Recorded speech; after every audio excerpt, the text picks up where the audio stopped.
સાબરકાંઠા જિલ્લાના ખેડૂતો આ વર્ષે ભારે મુશ્કેલીનો સામનો કરી રહ્યા છે. જિલ્લામાં મોટા પ્રમાણમાં ઘઉંનું વાવેતર કર્યા પછી જ્યારે સારા ઉત્પાદનની આશા હતી ત્યારે જ ભાવમાં અણધાર્યો ઘટાડો થતા ખેડૂતોની કમર તૂટી ગઈ છે. જોઈએ એક અહેવાલ. સાબરકાંઠા જિલ્લાના ખેડૂતોએ ચાલુ વર્ષે 70,000 હેક્ટરમાં ઘઉંનું વાવેતર કર્યું હતું. જ્યારે ઉત્પાદનનો સમય આવ્યો, ભાવ તળી આવી જતાં ખેડૂતની મહેનત ઉપર પાણી ફરી પડી ગયું છે. માર્કેટયાર્ડમાં શરૂઆતમાં 482 થી 600 રૂપિયા પ્રતિ મણ સુધીનો ભાવ બોલાયો, પરંતુ આ ઊંચો ભાવ માત્ર અમુક મોટા ખેડૂતોને જ મળ્યો છે. મોટાભાગના ખેડૂતોને તો 480 થી 520 રૂપિયા પ્રતિ મણનો સરેરાશ ભાવ મળી રહ્યો છે, જે તેમના માટે પોષણક્ષમ નથી.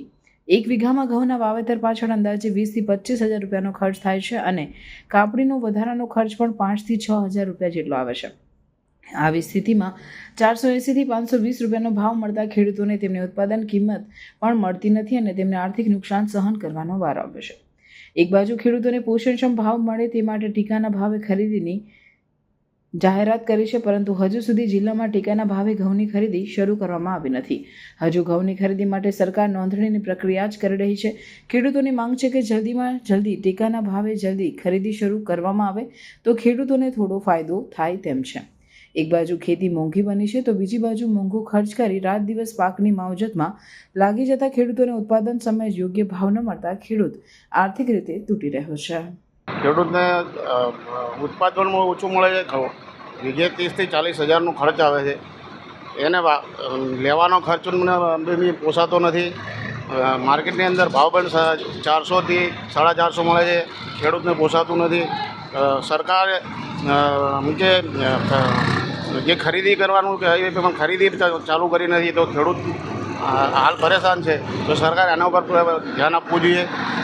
સારા ભાવ મળે એ રીતે કરવું જોઈએ.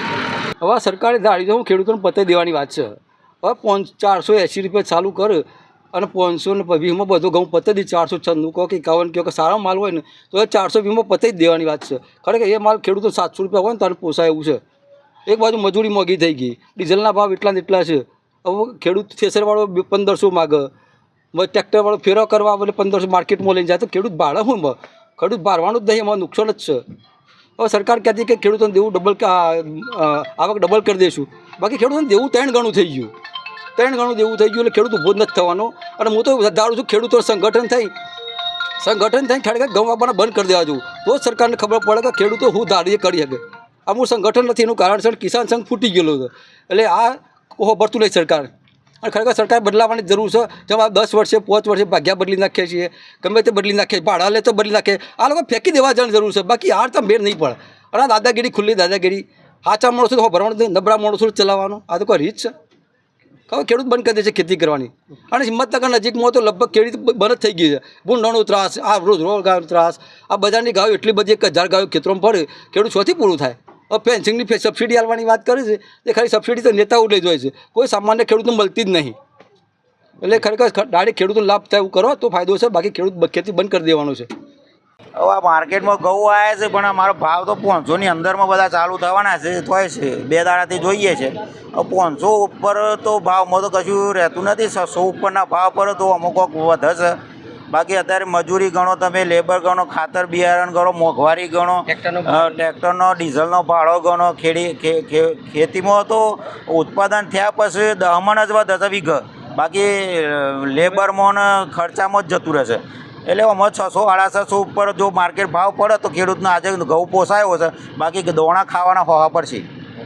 સુહાગ પટેલ, માનપુર ગામ. હવામાન ખાતા દ્વારા આગાહી કરવામાં આવી 3/4/2025 સુધી કમોસમી વરસાદ થવાની શક્યતા છે. તો ખેડૂત ભાઈઓ તેમનો માલ ઢાંકીને લાવો અથવા તો 2 દિવસ પછી યાર્ડમાં માલ વેચાણ સારું લાવે તો સારું છે.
છે.